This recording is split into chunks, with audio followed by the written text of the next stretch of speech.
Well, welcome back, and today I have some exciting news. I don't know if you guys know what this amazing sports car is right here, but it is in fact a Kia SX.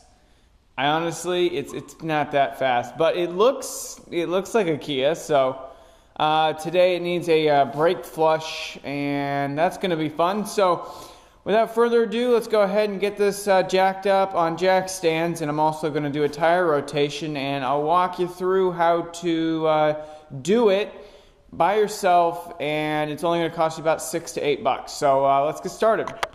Alright, it's on jack stands, and one thing I always like to do before I do any work on a car that's on jack stands, because a car falling on you can kill you.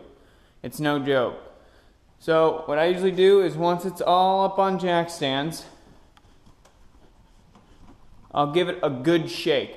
I'd rather it fall off the jack stands right now, and it might damage it, but I'd rather it fall off right now than rather if I'm underneath the car and then it falls off. So just a little safety tip, shake it once it's up on jack stands. So, and also when you do jack it up, you want to do the bare minimum off the ground as you can. So next step is going to be removing that tire. Alright, obviously if you're going to do it without an impact, loosen the lug nuts when it's on the ground. In my case, I've got an impact, so I don't have to do that, and it makes my life a lot easier.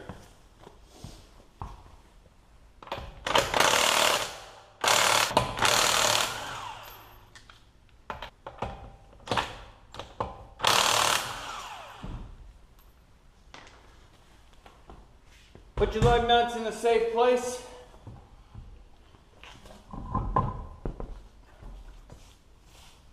Alright, so right here presents its first problem. This is your bleed nipple. This is what you want to put that tube over this and then break it open.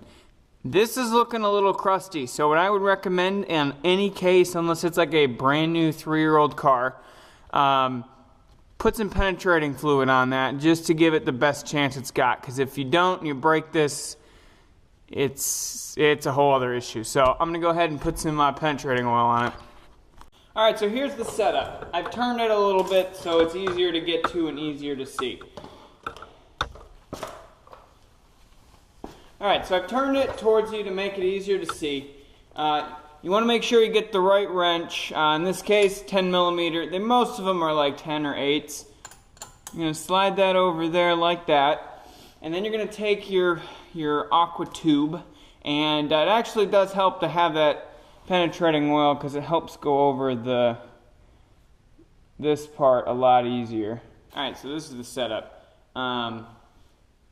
You've got the rubber hose over the bleeder, and you got the other end of the tube in the empty water bottle.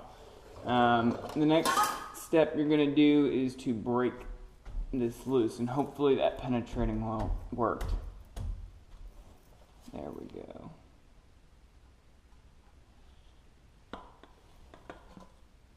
So it's not horribly dirty, but it's just a time thing.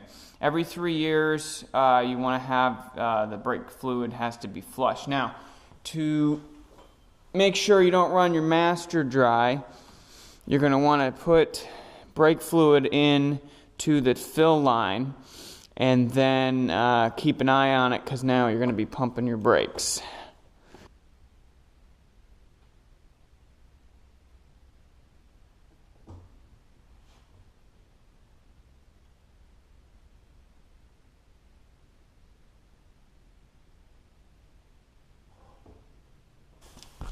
You're just going to pump the pedal until it starts coming out clear. The reason that the other end of the tube is in the container is so when you let off the brake, it doesn't suck air back into the system. That's why you usually need 2 people. This is a one-way system, or a one-person system that allows you to do this. So you're just going to keep pumping and keep an eye on that level, and then just top it up and seal it.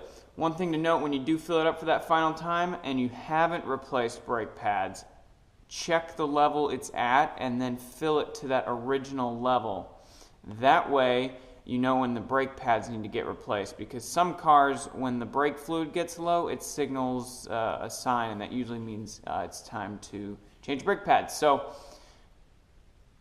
let me finish doing up what I'm doing here and do the rest of them and come back. And then make sure when you do tighten these, tighten the wrench, tighten it just a little bit snug, don't over snug it, and if you have dust caps, little rubber caps that come over it, put them back on. It keeps them from getting all rusty and crusty.